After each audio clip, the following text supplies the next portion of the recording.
हे मनुष्य, बाबा के दरबार में आओ तो घंटी बजा के आना।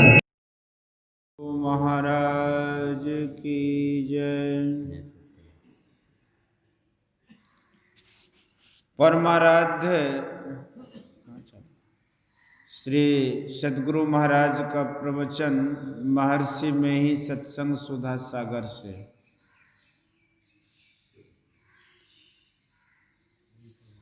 धर्मानुरागिनी प्यारी जनता,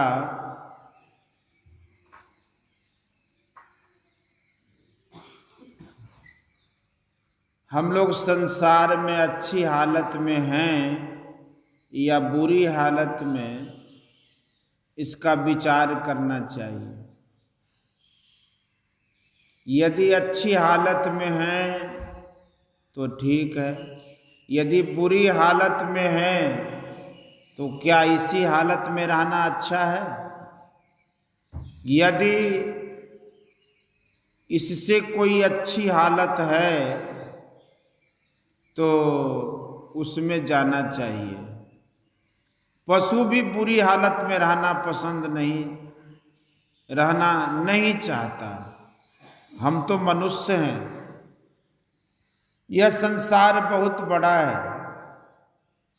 जो पढ़े लिखे हैं वे जब इस संसार के चित्र को मन में लाते हैं तो उन्हें बहुत विस्तृत मालूम होता है। संसार के जिस तल पर हम लोग हैं, संसार इतना ही बड़ा नहीं है। हम लोग जिस तल पर रहते हैं वह स्थूल है। स्थूल जब तक नहीं हो सकता जब तक इसका पूर्ण रूप सूक्ष्म न हो। सूक्ष्म भी जब तक नहीं हो सकता जब तक उसका पूर्व रूप कारण न हो। इसके अर्थात संसार के स्थूल तल को बहुत लोग भूगोल में पढ़े हैं, किंतु इसके जो दो तल और बच जाते हैं उसको किसी स्कूल और कॉलेज में किसी ने पढ़ा है? कभी नहीं। यह संसार अनंत है किंतु बहुत बड़ा है। तुलसी कृत रामायण में है कि प्रकृति पार प्रभु सब उर्वासी, ब्रह्म निरीह बिरज अविनाशी। एक अनादि अनंत अवश्य है, दो अनादि अनंत कभी नहीं हो सकते। दो अनंत के होने से दोनों की सीमा मिल जाएगी, दोनों शांत हो जाएंगे। अनंत दो नहीं हो सकते, एक ही होगा। प्रकृति व्यापक है और परमात्मा व्यापक है। परमात्मा मोहिते कुल और प्रकृति मोहान है। परमात्मा इस प्रकृति को भरकर और भी आगे है। समस्त प्रकृति मंडल को जानिए कि कितना बड़ा है। समस्त प्रकृति मंडल का यही नक्शा है। समस्त प्रकृति मंडल का कहीं नक्शा है, कहीं नहीं। गुरु महाराज कहा करते थे वह नक्शा मनुष्य के अंदर है। उसने किसी छापे खाने का मुंह नहीं देखा है। बहुत बड़ा संसार है, इसलिए उसको समुद्र कहा गया। इसमें हम लोग रहते हैं। क्या हालत है? आप बड़े धनवान हैं तो क्या आप सब तरह सुखी हैं? आपकी प्रतिष्ठा बहुत बड़ी है, आप बहुत विद्वान हैं तो क्या आप सब तरह सुखी हैं? कभी नहीं। कहेंगे कि यह दुख है और वह दुख है। महात्मा बुद्ध को भी पेचिश का रोग हुआ। वे पहुंचे हुए महात्मा थे, समाधि में सुखी रहते थे, समाधि से उतरने पर दुखी होते थे। उन्होंने अपने शिष्य आनंद से कहा था, जो पिंड में रहता है, स्थूल संसार में रहता है, इससे वह ऊपर उठता है तो उन कष्टों से बचता है। उस तल से ऊपर उठकर भगवान बुद्ध रहते थे, तब कष्ट नहीं होता था। इस संसार में कोई सुखी नहीं रह सकता। संत कबीर साहब ने कहा है कि तनधर सुखिया को न देखा, जो देखा सो दुखिया हो। उदय अस्त की बात कहत हैं, सबका किया विवेका हो। घाटे बाढ़े सब जग दुखिया, क्या गिरही बैरागी हो। सुखदेव आचार्य दुख के डर से गर्भ से माया त्यागी हो। जोगी दुखिया जंगम दुखिया, तपसी को दुख दूना हो। आशा तृष्णा सबको व्यापे, कोई महल न सूना हो। साच कहो तो कोई न माने, झूठ कहा नहीं जाई हो। ब्रह्मा विष्णु महेश्वर दुखिया, जिनिया राह चलाई हो। अवधूत दुखिया भूपति दुखिया, रंग दुखी विपरीती हो। कहे कबीर सकल जग दुखिया, संत सुखी मन जीती हो। तुलसी साहब को लोग साहब कहते थे, वे अपने को दास कहते थे। साहब अरबी शब्द है, इसका अर्थ है प्रभु, स्वामी आदि। तुलसी साहब ने कहा है कि आली देख लेख लखाव मधुकर, भरम भव भटकत रही।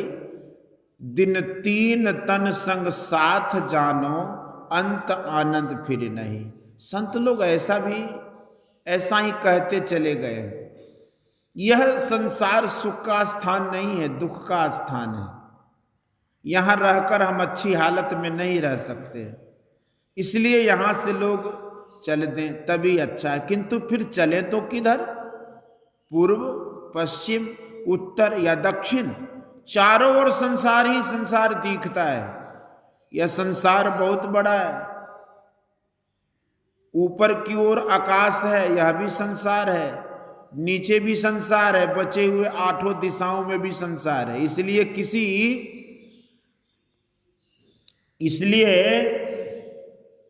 किसी जानकार से जाने के किधर जाएं। कबीर साहब कहते कि संत सुखी मन जीती हो, इसलिए मन जीतने की ओर चले।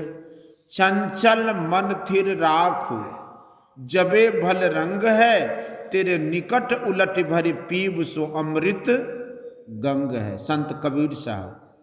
चंचल चित्त को स्थिर करो तो भला रंग देखोगे। तुम्हारे नजदीक ही अमृत की गंगा बहती है, तुम उलट कर पियो। संत कबीर साहब की एक कड़ी और याद आती है। उलटी पांचलों पैरों पकड़ो, पसरा मना बटोर। बड़े मजे का भजन है।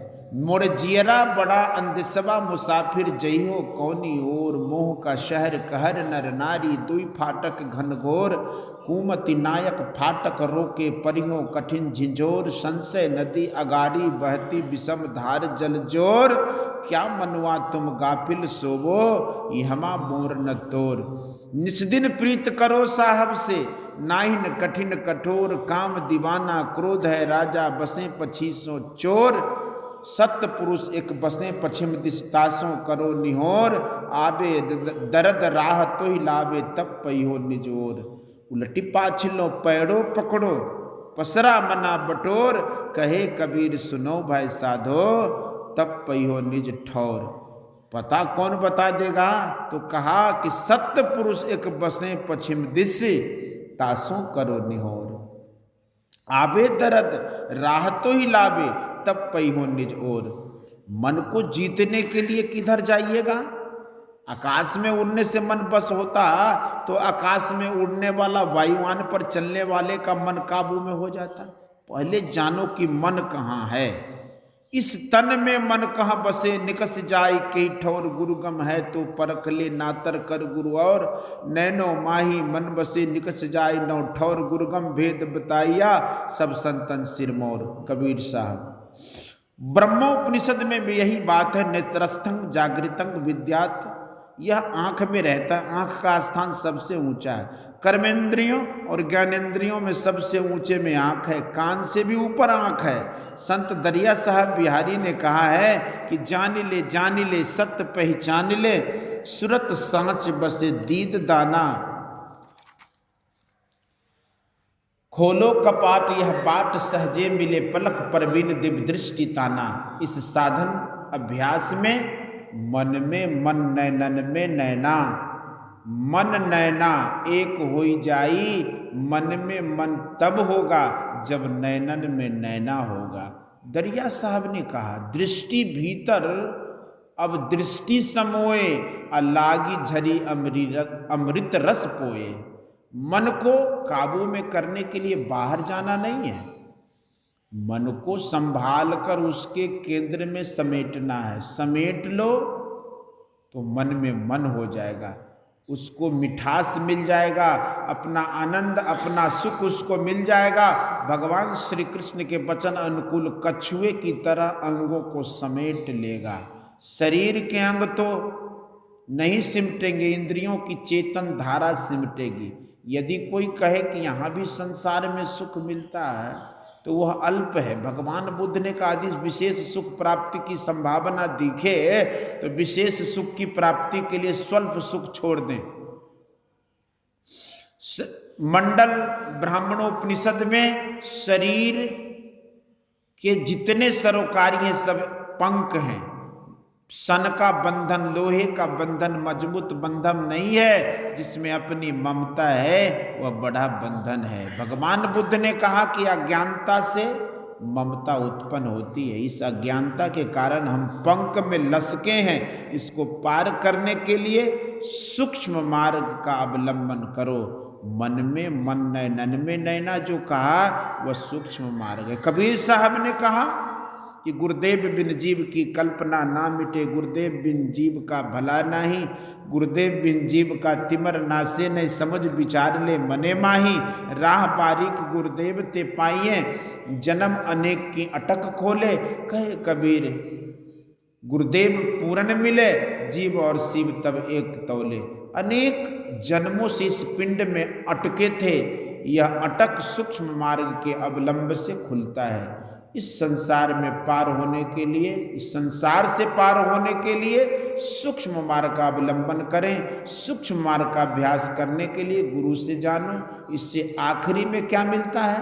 जीव परमात्मा को प्राप्त कर लेता है। उसकी प्राप्ति में जो मिठास है उसको पाकर फिर जीव दुखी नहीं होता, इस संसार में नहीं आता। फिर आवना नहीं आदेश। फर्ज करो कि मैं पहली बार यहाँ मुरादाबाद आया, निशाना था कि मुरादाबाद पहुँचूँ।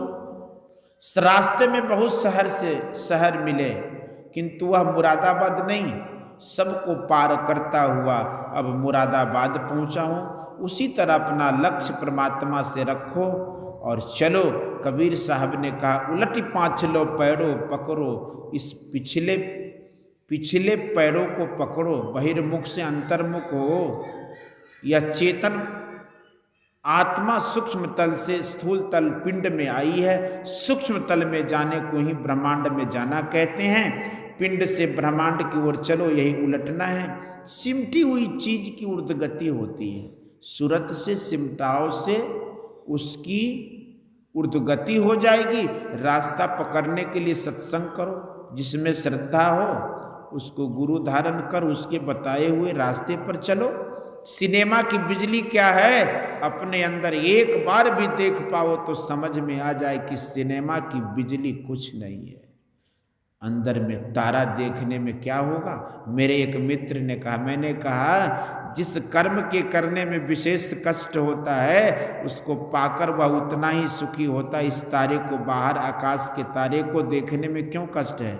गर्दन ऊपर उठाया कि देखा, किंतु अंदर के तारे को देखने में कितना परिश्रम होता है। सतोगुण को पार कर दोनों भवों के बीच में तारक ब्रह्म है।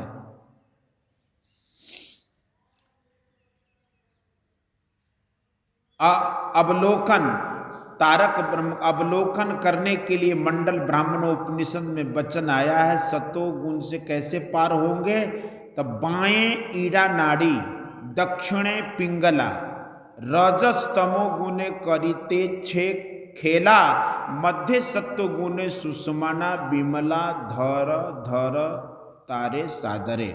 दाएं बाएं को रोककर सुख मना में चलो, सतोगुण को भी पार कर जाओगे।